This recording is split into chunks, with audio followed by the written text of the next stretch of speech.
what if the reason you just cannot seem to hold on to money isn't actually because you are bad at making it, but because your literal biological nervous system is absolutely terrified of keeping it. Oh, that is such a wild thought. Right. Or think about this. What if the reason your relationships keep fracturing right at the exact moment they get serious isn't because you're, picking the wrong people, but because your brain actually views deep, stable love as this fundamental threat to your survival? Which just sounds completely counterintuitive, doesn't it? I mean, Yeah. we spent our whole lives, literally our whole lives, trying to get the things we want. We are completely unaware that our own biology might be the exact thing gunning it all down once we actually get it. Yeah, exactly. It's like we're fighting our own wiring. And it is so funny how the universe just delivers this profound, incredibly humbling lesson in the most mundane, slightly humiliating ways possible. Oh, I know where this is going. You do.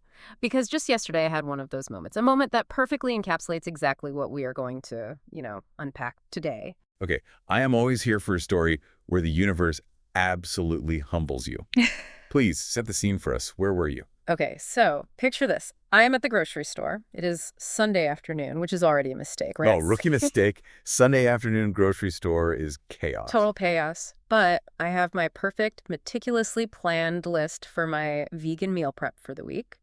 I am feeling very organized, like very ahead of the game. Look at you having your life together. Right. I was so proud of myself. I walk through the aisles. I find exactly what I need, every single item on the list. The specific extra firm tofu, the exact right organic kale. I am executing this flawlessly. But I get to the checkout and I realize two critical things. Oh, no. Yeah. One, I completely forgot my reusable bags in the trunk of my car. I mean, typical. Of course. And two, I stubbornly decided I did not need a cart when I walked through the automatic doors. Because, I was only getting a few things. Oh, the classic hubris, the I can carry it all in my arms trap. I can already see the tragedy unfolding here. It was absolute, unadulterated hubris. So instead of just pausing, taking a breath, buying a 20-cent paper bag, or even just walking back out to get my own bags, I decide I'm going to carry everything in my arms to the car. Oh, no, all of it. All of it. I've got like 2 blocks of firm tofu. I've got a massive bundle of kale. I've got this huge, heavy bag of red lentils. And I have built this precarious, highly unstable pyramid of produce stacked literally all the way up to my chin. I am just picturing you trying to see over a mountain of kale right now. I couldn't see a thing. I walk out the automatic doors feeling like this absolute champion of physical balance, and I am making it. I make it all the way across the parking lot. I can see my car. I am maybe 10 feet away. The finish line. The finish line. And then the structural integrity of my little produce pyramid just completely fails. An onion slips. Not the onion. Yes, the onion. It bounces off the toe of my shoe. It rolls aggressively across the asphalt, and it lodges itself perfectly, and I mean perfectly, directly under the rear tire of this massive SUV parked right next to me. Oh my gosh. That is just painfully cinematic. I could just picture you standing there, utterly defeated by a root vegetable. I was so defeated. I am standing there, my arms are burning, kale is literally falling out of my pockets at this point, and I am just staring at this rogue onion under a stranger's tire. And I had to start laughing. I mean, you have to at that point. You have to, because the realization just hit me instantly. I successfully acquired everything I wanted. I went into the store. I manifested the exact groceries on my list. You did the thing. I did the thing, but I dropped the goods right at the finish line because I completely lacked the structural capacity to actually carry them. Which is such a brilliant metaphor, because getting exactly what you want doesn't actually matter at all if you do not have the capacity, the structure, or, the container to carry it. Exactly. And that is the exact premise for today. So, welcome to this workshop-style deep dive. I'm Jared. And I'm Alicia. Today we are taking you through a complete deconstruction and reconstruction of how you create your reality. We are diving deep into the core concepts from Season 2, Episode 120 of our Vibrations and Manifestations series. The topic today is the new manifestation model, moving from attraction to alignment and finally to stewardship. Yeah, and we are speaking directly to you right now as you listen, whether you are driving your commute or walking the dog or maybe just doing the dishes, because there is a very specific conversation about manifestation that you have probably heard 1,000 times. Right, the classic manifest your dream life pitch. Exactly. And if we are being deeply honest here, for a lot of you listening, you've actually done that. At least in part, right? Like you have successfully manifested things in your past. You brought in more money, you've landed the job opportunity, you called in a specific relationship, where you reached a level of growth you once only imagined. But there is this quiet, really honest truth that the self-help industry rarely talks about. And it's that sometimes getting what you want feels incredibly unstable. Like it Yes. feels incomplete, or it just feels vastly harder to hold on to than you ever expected it would be. Yes. And if you have felt that, we want to validate that experience immediately, right out of the gate. Yeah. Because getting what you want is truly only the beginning of the process. The real foundational question we are exploring in this deep dive is this: can you hold it? Yeah. Can you enjoy it? And can you grow it without completely losing yourself in the process? It's so important. Let's start with a massive shift in perspective then, a real moment of recognition. If you are sitting inside of a success right now, maybe you just got a promotion, or you are in a healthy new relationship after like years of toxic ones, or you finally hit a higher income bracket, and instead of feeling joyful, you were feeling immense pressure. Or anxiety? Yeah, anxiety or just profound instability. We need you to hear this really clearly. You are not doing something wrong. You haven't failed. I think people feel like they broke the manifestation. Yes. But what you are experiencing is actually a graduation moment. You have graduated past beginner manifestation. You are no longer in the 101 class of learning how to get something. You are now in the master class of learning how to live inside what you have created. And that requires a completely different skill set. Totally different. And to really understand why this graduation feels so turbulent, I think we need to zoom out. I want to look at a macro pattern from history because human nature scales, right? The patterns we see inside our own nervous systems, we see in the rise and fall of civilizations. Oh, I love when we go into history. Right. If we look at sudden empires, we see this exact same dynamic play out perfectly. Let's look at the Mongol Empire. A perfect example. Genghis Khan and the expansion of the horde. Exactly. So, in a remarkably short amount of time in the 13th century, the Mongol Empire became the largest contiguous land empire in human history. Their expansion was legendary. It was terrifying. Honestly. Terrifying and efficient. They relied on speed, highly mobile cavalry, and ruthless efficiency. They were literally an unstoppable force. They acquired territory, wealth, and power at a speed the world had never seen before. In modern terms, they were like the ultimate manifestors of land and dominance. Right. They set a massive goal and they conquered it. They visualized the whole map and just took it. They took it. But what happened? Within just a few generations, that massive, seemingly invincible empire completely fractured and collapsed into four separate, much weaker knates. And it is so crucial to understand why they collapsed. It wasn't because they lacked the ability to conquer or acquire. The problem wasn't generating the result, right? They were incredible at getting what they wanted. The absolute best at it. The issue was maintaining it. Because they were a nomadic people, they were built for rapid expansion. But they suddenly found themselves needing to govern a massive, sedentary, multicultural empire. Their rate of expansion completely outpaced their ability to integrate and govern. Yes, they didn't have the internal systems. Exactly. They didn't have the bureaucratic structures, or the permanent communication networks, or the internal political stability to hold a container of that massive size. They lacked the administrative capacity to steward what they had conquered. And this maps perfectly, like one-to-one, onto the individual human experience. Creation without internal stability inevitably leads to fragmentation. I mean, hustle culture is basically the Mongol horde. Oh my gosh, yes. It so is. You can absolutely hustle your way to $1 million business. You can force an outcome through sheer willpower and speed. But if you lack the internal infrastructure, the emotional regulation, the boundary setting skills, the identity of a CEO, that business will eventually fracture your life. It will burn you to the ground. So let's ground this. I want to hear how this fragmentation actually feels. Because, hearing the historical theory is one thing, but feeling it through a lived experience is where it really clicks. Can you share a time when you were the Mongol Empire, when you expanded too fast and just lacked the infrastructure? Oh, I absolutely can. And it was incredibly humbling. Mm-hmm. So a few years ago, I was navigating a really transitional season of my life. I was rebuilding my life. I was stepping back into dating, figuring out who I was. And at the exact same time, I was working incredibly hard to expand my career. And I managed to manifest this massive, absolute dream scenario creative contract. Oh, wow. I mean, it was the exact dollar amount I had written in my journal. It was wild. It was the exact type of creative control I had visualized. It was everything I had put on my vision board, down to the tiniest logistical details. So this is the ultimate manifestation win. Yeah. This is the moment you were supposed to like pop the champagne, post about it online, and just live happily ever after. That is exactly what I thought would happen. I Mm. really did.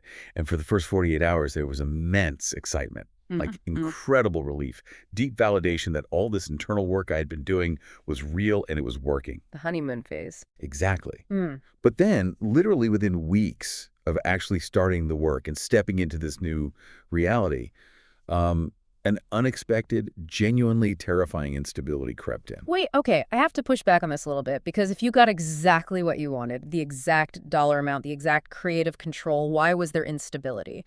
Shouldn't your brain just be thrilled? Didn't you just prove to yourself that you were capable and successful? Like, why would your system reject that? You would think so, right? Oh. Like, rationally, yes. Mm-hmm. But the brain doesn't primarily care about our happiness or our success. It cares about survival. Right. And it determines survival based entirely on predictability. So what that instability actually felt like in my physical body was a low-grade panic attack that simply wouldn't end. I developed severe imposter syndrome. My nervous system was completely in overdrive. I was waking up at 3 a.m. every single night with my heart racing, literally covered in sweat. Over a dream come true. Over a dream come true. I started overthinking every single email I sent to the new partners. I was second-guessing every creative decision.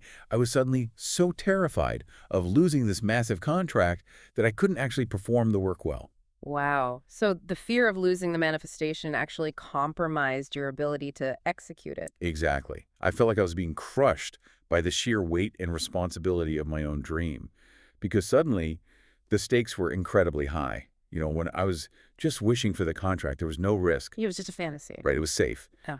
But once it was real, I was suddenly responsible for managing a massive budget, leading a team, and delivering on huge promises. And there was this specific morning, I will never forget it. I was sitting on my kitchen floor, drinking coffee, feeling completely overwhelmed by my supposedly perfect life, and the realization just hit me like a ton of bricks.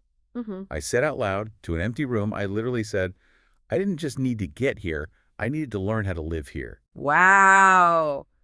I needed to learn how to live here. That is such a powerful distinction because getting to the mountaintop is totally different from like building a cabin and surviving the winter at that altitude. Absolutely different skill sets. Let me ask you this, just to put another analogy on it for the listener. Is this basically the exact same mechanism as someone winning the lottery without having any prior financial literacy? Because we've all read those statistics, right? Lottery curse. Pure luck drops a massive jackpot in someone's lap, millions of dollars.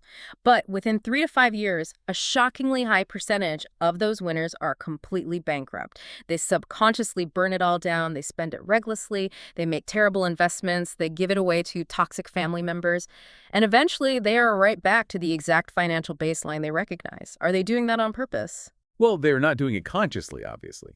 Nobody wants to lose millions of dollars. But their subconscious is absolutely doing it on purpose. It is the exact same mechanism, whether it is lottery millions, a massive career leap, or even, honestly, finally finding a deeply loving, secure partner after years of toxic, chaotic relationships. Right, the relationship self-sabotage is huge. It's so common. Because if your internal identity and your nervous system haven't expanded to hold that new reality, your subconscious will literally sabotage the manifestation to get you back to a baseline of safety. But how does that actually work chemically? Like, why does the brain think being broke or being in a toxic relationship is safe and having $1 million or a loving partner is dangerous? So to understand that, we have to look at biology, specifically the concept of homeostasis. So homeostasis is the fundamental drive of every living organism to maintain internal stability. Your body regulates its core temperature, its blood sugar, its pH levels, all to stay in a very narrow, safe, predictable zone. Right. Like if you get too hot, you sweat to return to baseline. If you get too cold, you shiver. Right. The body hates sudden extremes. It just wants to be at room temperature. Exactly. It's like a thermostat. Yeah. And your nervous system does the exact same thing with your emotional and environmental reality. The brain is, at its core, a prediction machine. It constantly wants to know what happens next because predictability means you can anticipate threats, which means you survive. Makes sense. So when you experience sudden growth, even incredibly positive growth, like a huge influx of cash or a deeply loving partner, your brain doesn't immediately read that as, oh, great, we achieved our vision board. It reads the sudden, unfamiliar change as a break in homeostasis. So it reads the unfamiliarity itself as a potential threat. Exactly. Okay, so this brings us to the actual neurobiology of self-sabotage. I know we want to talk about the trauma research here, specifically touching on ideas brought forward by people like Bessel van der Kolk and Stephen Porges.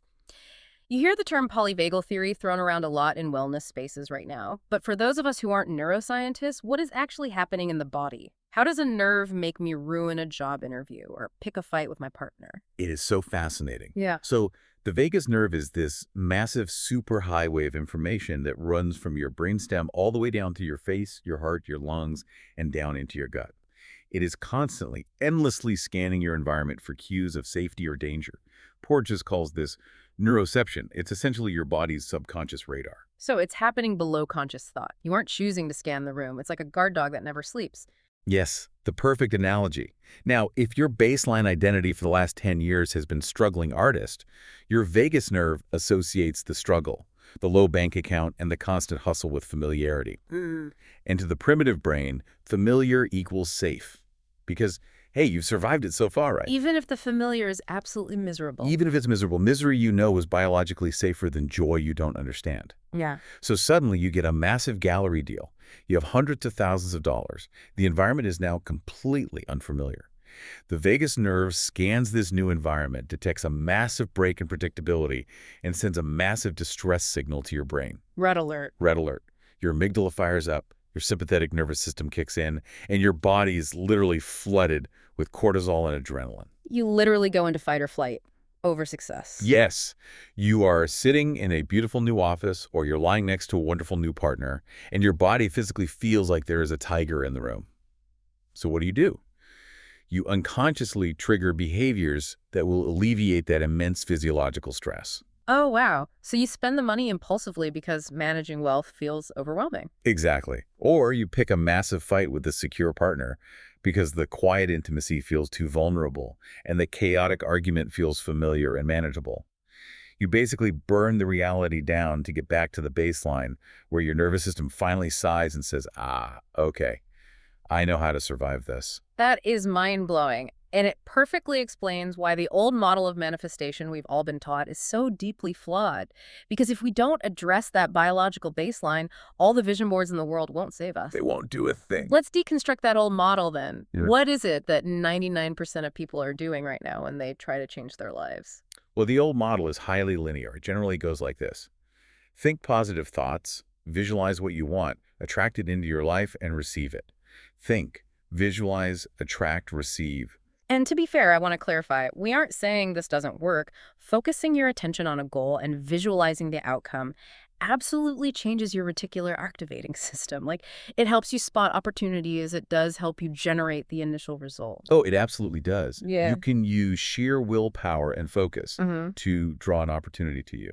But the old model, critically, fundamentally fails to teach maintenance. It treats the act of receiving as the finish line. It's the happily ever after. The movie fades to black right when they kiss or right when they get the big check. Exactly. But in real life, receiving the thing is actually just the starting line of the new reality. Getting the marriage is the starting line of the marriage. Getting the money is the starting line of managing the money. If you stop at receiving, you are left standing in the grocery store parking lot with no bags, watching your onion roll under a tire. Yes. Oh, I love bringing it back to the onion. Always back to the onion. So we need an evolution here. We are not throwing out the old model. We are completing it. We refer to this as the architecture of sustainable manifestation. It shifts from a linear path into a continuous 5-phase loop. Instead of just jumping straight to visualization, we have to start at the biological foundation. So let's unpack this architecture phase by phase. Okay, so phase 1 is regulate. This is the missing link. Before you even start visualizing the $1 million or the perfect partner, you have to stabilize your nervous system. You have to build an emotional baseline that is capable of holding more energy, more responsibility, and more visibility without triggering that fight or flight response we just talked about. But how does someone practically do that? Like, how do you regulate a nervous system that is just entirely used to chaos? It happens in micro moments. It's teaching the body that it is safe in the present moment. It's breath work. It's intentionally slowing down your speech when you feel frantic. It's noticing when your shoulders are up by your ears and consciously dropping them. Before you try to manifest a new reality, You have to prove to your vagus nerve that you can actually handle the current reality without panicking. That makes total sense. Oh, You build the capacity for calm first. Then we move to phase two, which is align. And this isn't just about aligning your thoughts, like thinking happy things. This is about clarifying your identity. yes. And this touches on the brilliant work of Dr. Maxwell Maltz and psychocybernetics, which is so relevant here. Maltz was a plastic surgeon in the 1950s who noticed something really fascinating. He would perform complex surgeries to fix someone's physical flaw, maybe a severely scarred face, and the surgery would be a complete success.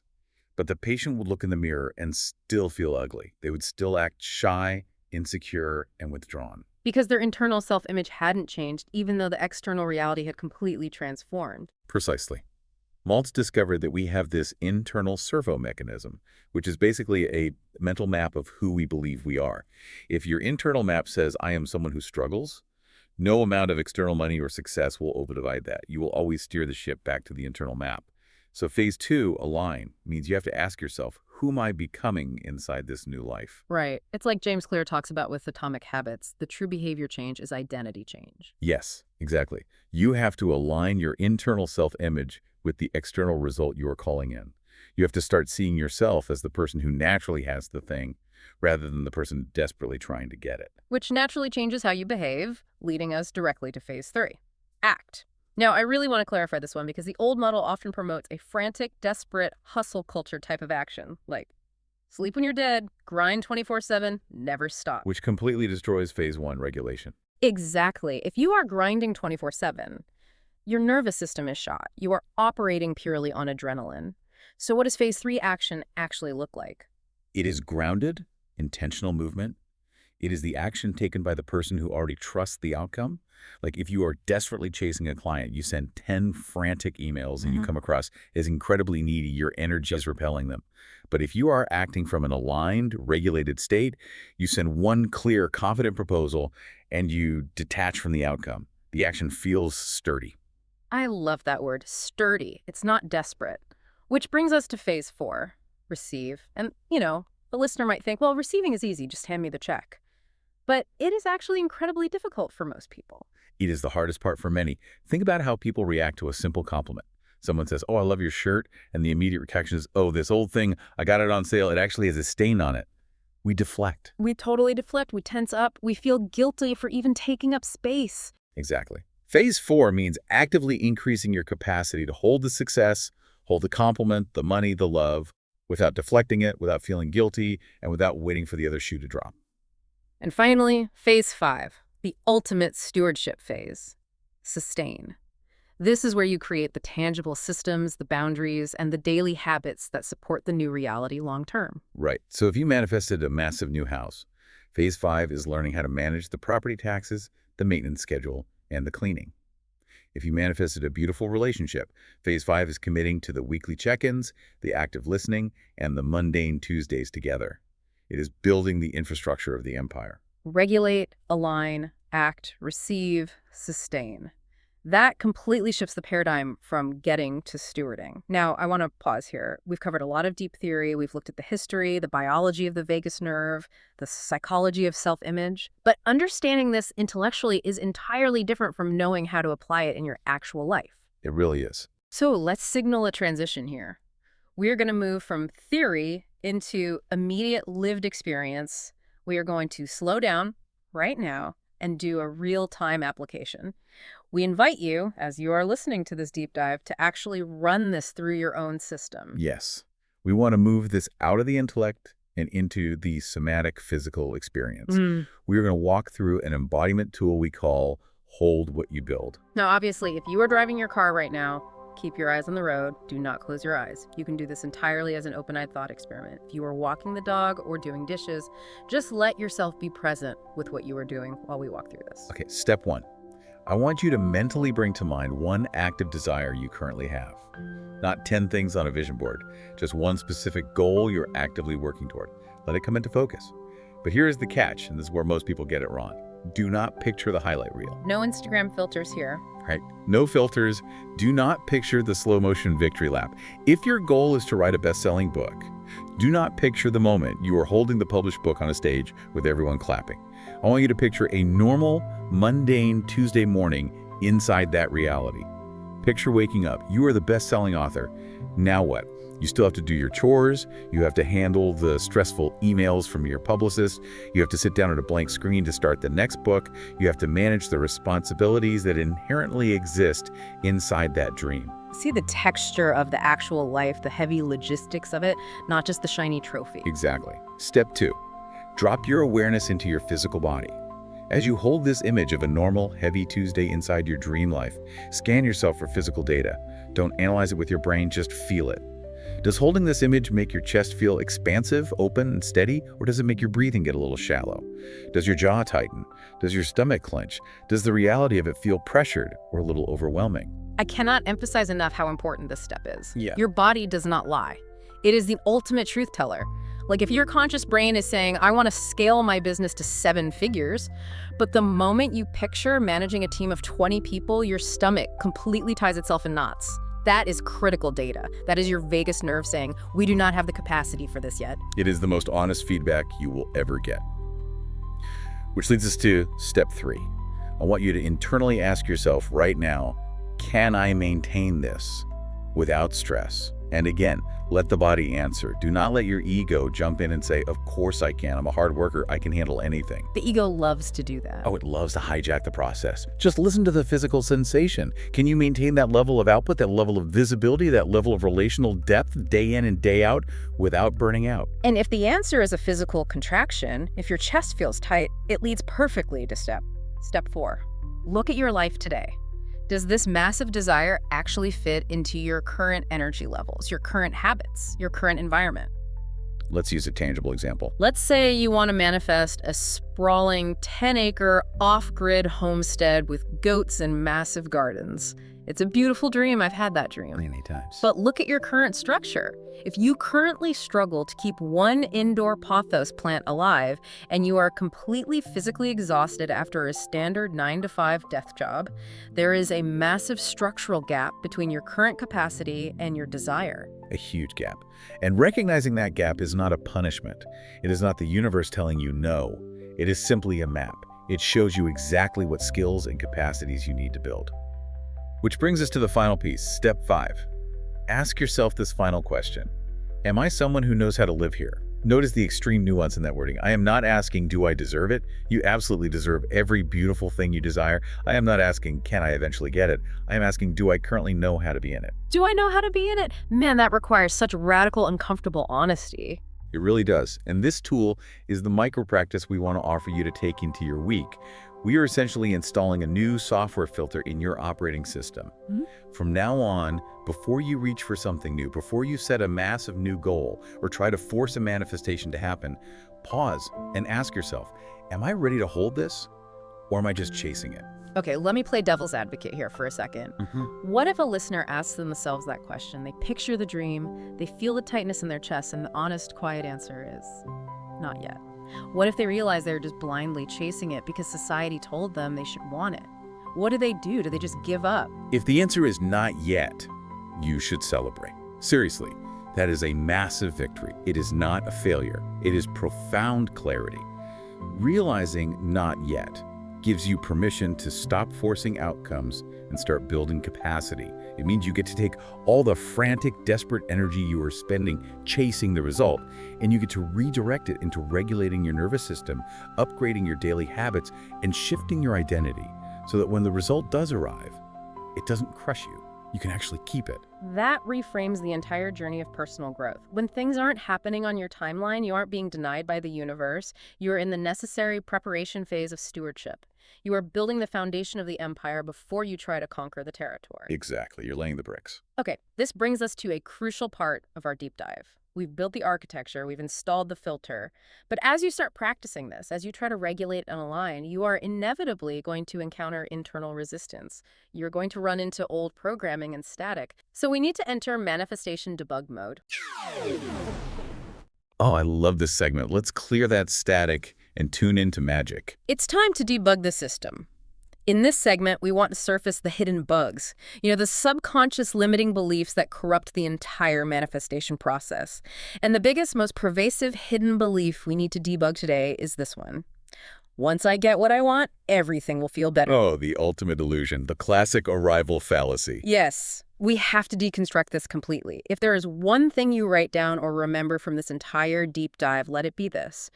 Results do not fix your internal state, they amplify it. I want to repeat that because it is the linchpin of everything we are discussing today. Results do not fix your internal state, they amplify it. Let's break down exactly why that is and how it plays out in real life. Let's talk about money. If you are deeply anxious, frantic, and operating from a scarcity mindset while you are broke, and you're desperately chasing money to fix that anxiety, what happens when you finally get the money? Do you suddenly become a calm, secure, zen, generous person? No. You become a wealthy, highly anxious person who is now absolutely terrified of losing their money. The money acts as a magnifying glass. It amplifies the anxiety because there is now so much more at stake. You have more to lose, so the grip tightens. It is the exact same dynamic in relationships. Let's say you feel deeply empty, unworthy, and insecure when you are single. You manifest a beautiful, loving partner, hoping they will be the missing puzzle piece that finally makes you feel whole. But the relationship doesn't fix the unworthiness, it amplifies it. You just become a partnered person who is constantly projecting their unworthiness onto the relationship. You seek endless validation, you become paranoid they're going to leave you, and you eventually suffocate the connection. The external result cannot outperform the internal state. It's a harsh truth, but it's so freeing once you realize it. And so how do we diagnose ourselves in real time? How does a listener know if they are operating from that static, that resistance, versus operating from true alignment and capacity? Let's break down the physical and emotional signs. What does resistance actually feel like in the pursuit of a goal? Well, resistance has a very specific, recognizable signature. First and foremost, it feels like urgency. It feels like you are rapidly running out of time. There is a tightness in the chest. It involves a massive amount of overthinking and mental looping. You will also see what psychologists call checking behaviors. Oh, checking behaviors are the worst. They are. It's like constantly, obsessively refreshing your email to see if the client responded, obsessively checking your banking app, looking at a specific person's social media 20 times a day. Yeah. You are desperately trying to control the external environment to soothe the internal anxiety. But the biggest sign of resistance is the underlying subconscious feeling that your relief, your permission to finally rest and be happy, only exists in the future once the thing arrives. It's the feeling of holding your breath until the manifestation comes true. You are deferring your life until the condition is met. Exactly. Now, contrast that with the signature of alignment. Alignment feels entirely different. It feels like curiosity. It carries a profound sense of emotional neutrality. You desire the outcome, you are working toward it, but you aren't desperate for it. You don't need it to survive. Your pacing feels sustainable. You aren't burning the candle at both ends. You are taking grounded steps and then going to sleep. And instead of trying to kick doors open through sheer force and willpower, you are following gentle, intuitive nudges. You feel anchored in the present moment, knowing the future is secure. Urgency versus curiosity. Force versus gentle nudges. Checking behaviors versus grounded trust. That is a brilliant diagnostic tool for anyone listening to evaluate their current goals.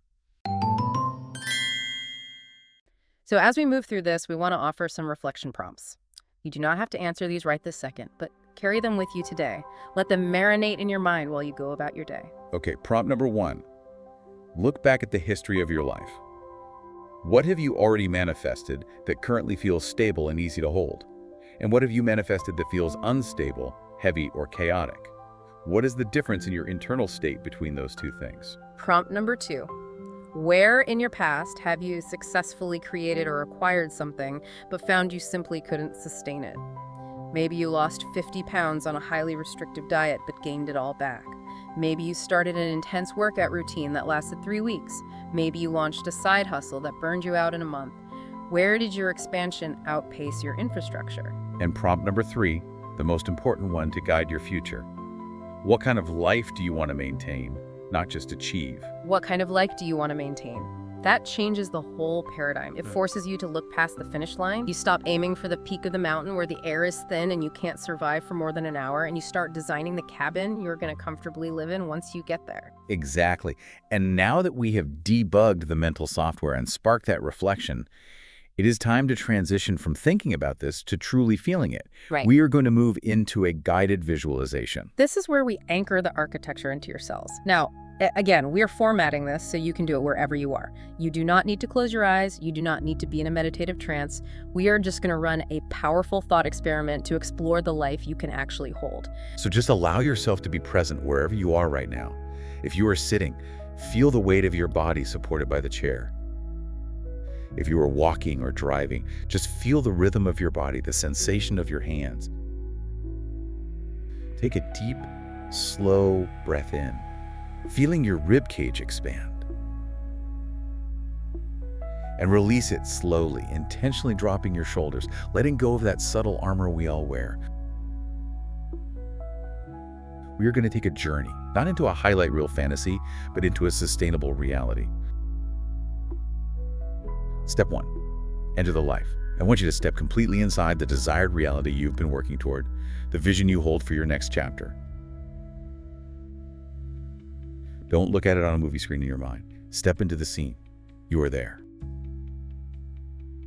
You are inside of it. Step 2. Wake up inside it. It is morning in this new reality. Notice the environment. What does the room look like? What does the air feel like? Notice the sounds. Maybe it's the quiet hum of a city, or birds outside a window, or the stillness of a peaceful house. You are waking up inside the manifestation. It is no longer a goal. It is your normal life. Step 3. Move through a normal day. Feel the pace of this day. You're engaging in your work, your passion, your daily tasks. Notice how you're handling the conversations. Notice your posture. Notice the quiet confidence in your movements. You are no longer trying to prove you belong here. You simply belong. It's just who you are now. Step 4. Feel the weight. This is the crucial step. Every reality has weight. Notice the responsibilities and the expectations that naturally come with this life. If you've acquired wealth, feel the responsibility of managing it wisely, of hiring the right accountants, of saying no to requests. If you have a larger platform or a bigger business, feel the weight of the visibility, the pressure of leadership. If you have deep love, feel the vulnerability and the daily compromise of maintaining it.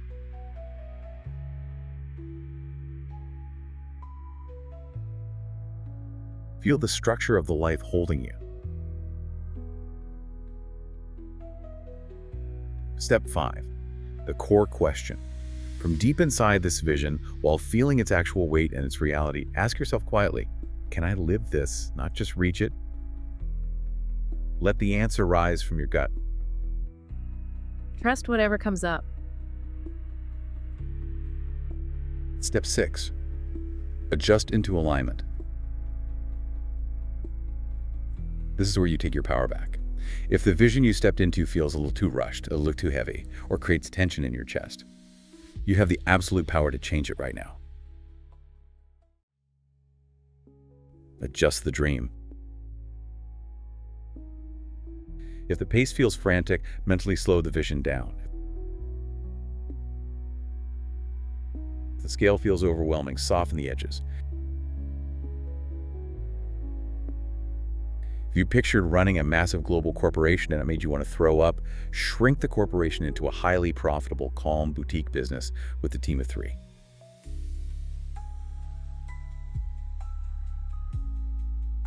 If the massive mansion feels isolating and hard to clean, shift it into a warm, cozy, beautifully designed home.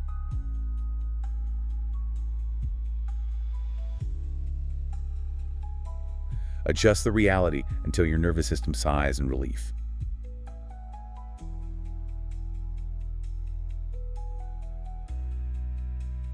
create a reality you can actually breathe inside.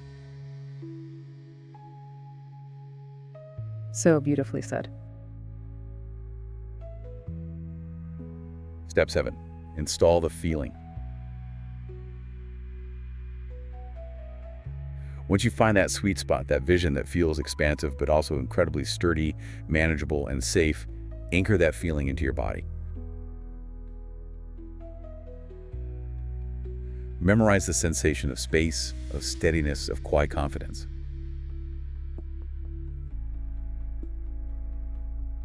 This is what sustainable manifestation feels like. Take one more deep breath in, absorbing that frequency. And exhale, fully returning your awareness to the present moment, to the sound of our voices. I'm just sitting here observing my own reaction to that exercise, and it is profound every single time we do it. What stands out to me so clearly is that realization that we have total permission to tailor our dreams to our actual, authentic human capacity. We spend so much of our lives exhausting ourselves, trying to fit ourselves into a rigid, culturally approved fantasy of what success looks like. We think we have to want the biggest house, the hardest hustle, the most followers, the permission to adjust the dream, to scale it down or shift its shape so that we can actually breathe inside of it. That feels like taking off a heavy backpack you didn't even know you were wearing. Is the ultimate liberation. You are not failing by adjusting the dream. You are demonstrating true mastery. You are choosing stewardship over ego. Yeah. You are choosing a life you can actually enjoy over a life that looks good on paper but crushes you in reality. Stewardship over ego. That's a quote right there. Let's recap this massive journey we've been on today because we have covered a tremendous amount of ground, and there has been a fundamental macro shift in how we approach creating our reality. We started with the frustration that so many of you feel, the lived experience of getting what you want, but finding it unstable, exhausting, or fleeting. We validated that this isn't a failure, it's a graduation into masterclass territory. We looked at the historical and biological need for integration. We saw how the Mongol Empire expanded too fast to sustain itself because it lacked infrastructure, and we mapped that directly onto our neurobiology. We explored how homeostasis and the vagus nerve view rapid, unintegrated change as a threat to survival, leading directly to subconscious self-sabotage if we aren't emotionally regulated. And then we upgraded the old, incomplete model of manifestation into the 5-step architecture of sustainable manifestation. Regulate your nervous system, align your identity, take grounded action, expand your capacity to receive, and build the systems to sustain it. And we didn't just talk about it, we practiced it. We installed the ultimate filter question. Am I ready to hold this, or am I just chasing it? We debugged the arrival fallacy, realizing that external results will never fix internal anxiety, they only amplify it. And we just journeyed through an incredibly powerful thought experiment that gave us the tools to tailor our desires to our actual nervous system capacity. Which leaves us with the distilled, ultimate takeaway of this entire deep dive. Manifestation is not about what you can attract. It is entirely about becoming someone who can hold, sustain, and steward what they create. That is the thesis. So how do we take this massive philosophical shift and apply it tomorrow morning? Let's give you a practical action step. We want you to build something you can hold this week. Here is your assignment. I want you to choose just one area of your life where you are currently seeking growth. Maybe it's your finances, your career, your physical health, or a relationship. Just pick one. I want you to observe yourself this week and notice your old pattern of pushing, forcing, or grasping for more in that area. Catch yourself in the act of urgency. And when you do, intentionally install the new question. How do I build something I can sustain here? And then take exactly one aligned, doable, repeatable step this week. Not a grand gesture, not a complete overnight overhaul of your routine, just one step that feels sturdy. If your goal is health, the step is not a 7-day water fast and a new CrossFit membership. It is committing to drinking 1 glass of water right when you wake up every single day. If it's business, it's not launching 3 new products, it's organizing your desk and setting a hard stop to your workday at 5 p.m. One step you can actually hold. We highly encourage you to utilize the Hold What You Build tool we practiced today anytime you feel overwhelmed or frantic this week. And if you want to deepen this work, make sure you subscribe to our weekly Vibe Letter.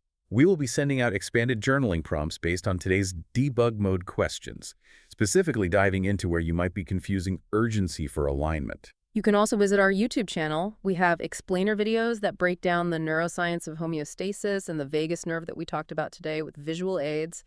And we have incredible sleep alignment guides designed specifically to help regulate your nervous system while you rest, which, as we now know, is step one of the new model.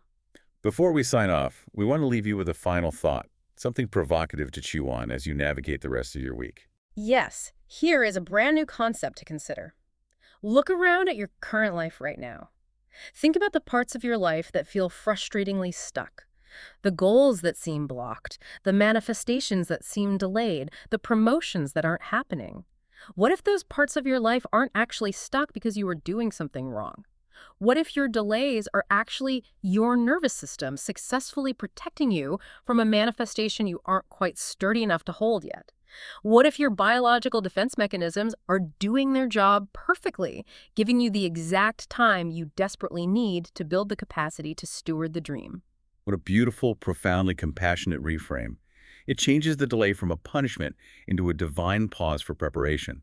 It means you aren't failing. You're being protected while you practice. It changes everything. It means you're just building the grocery bags before you buy the groceries. Exactly. No more rolling onions in the parking lot. No more rolling onions. Thank you so much for joining us for this deep dive.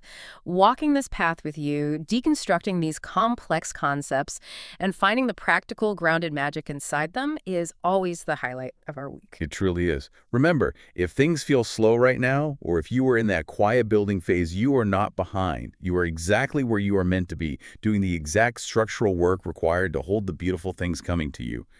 Keep building your capacity. We will see you next time.